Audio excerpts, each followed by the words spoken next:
Sejak penyakit gangguan gagal ginjal pada anak menyeruak, satu persatu kasus kematian anak akibat gagal ginjal terungkap.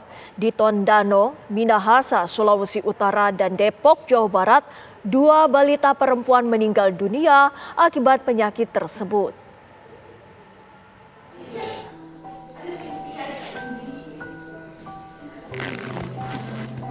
Kiss me. Thank you. Thank you, Melo.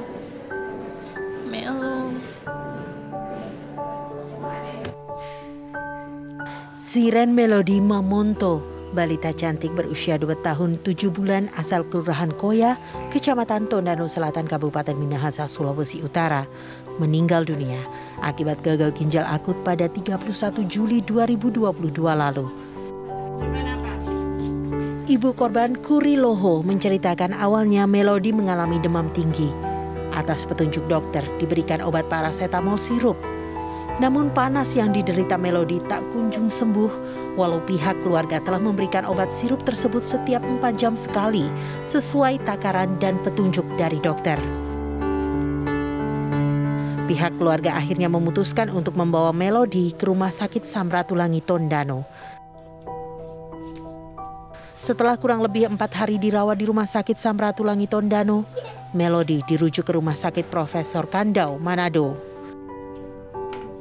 Waktu di awal masuk rumah sakit awal, hari Selasa itu dia beratnya 13. Dan saat dia masuk ke rumah sakit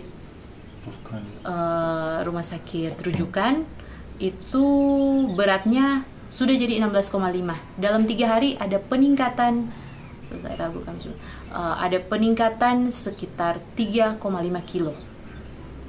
Dan saya rasa itu dalam bentuk cairan semua.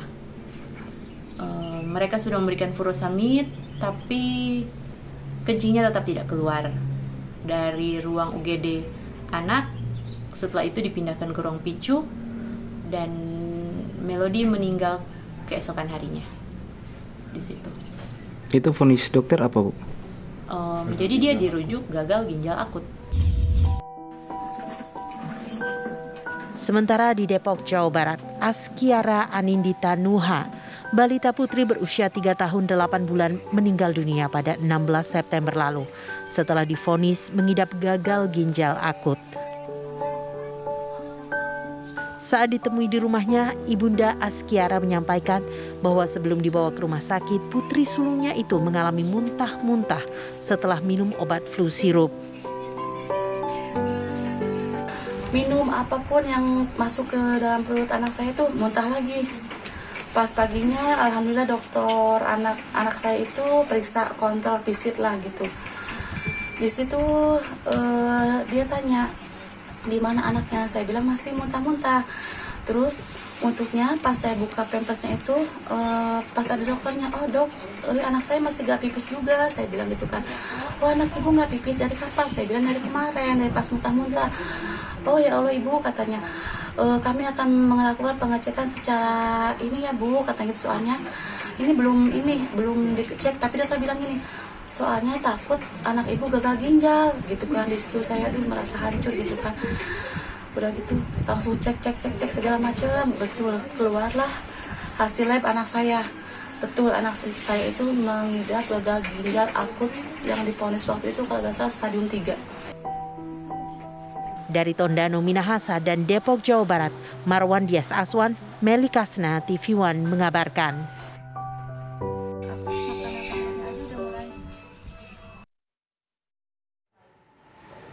Sementara itu, Menteri Kesehatan Budi Gunadi Sadikin mengatakan pemerintah sudah menemukan obat untuk menangani penyakit gagal ginjal akut yang dialami balita di Indonesia. Obat yang didatangkan dari Singapura tersebut telah dicoba dan diberikan kepada 10 pasien, di mana hasilnya sebagian mengalami respons positif atas obat tersebut. Jadi begitu kita tahu penyebabnya apa, toksiknya apa, kita mencari obatnya kan untuk para balita yang udah masuk rumah sakit ini. Sudah ketemu obatnya, namanya Femopizol. Di Indonesia belum ada, jadi kemarin kita ambil dari Singapura, kita hand carry ke sini. Kita coba dulu Karena kita dengar kan, ini bisa antidotnya istilahnya. Kita coba ke 10 pasien di RSCM. Ya, dari 10 pasien di RSCM ini, ternyata kondisinya jadi stabil. Kan biasanya mereka memburuk terus kondisinya kan. Setelah diberi obat ini, sebagian membaik, sebagian stabil, tidak memburuk. Jadi kita lebih merasa confidence bahwa obat ini efektif. Ya, jadi sesudah obat ini efektif, sekarang pemerintah Indonesia sedang mendatangkan lebih banyak lagi supaya nanti pasien-pasien yang ada sekarang, karena kita udah tahu penyebabnya apa, itu bisa diobati. Mudah-mudahan ini nanti bisa menurunkan fatality rate-nya. Kan sekarang dari 100 yang masuk 55 wafat gitu kan, 55%. Mudah-mudahan nanti dengan pemberian obat ini yang sudah diuji coba di hari ketiga nih sekarang di RSCM bisa nanti menurunkan. Jadi selain kita cegah sumber penyakitnya, kita juga melakukan terapi dari sisi obat-obatannya.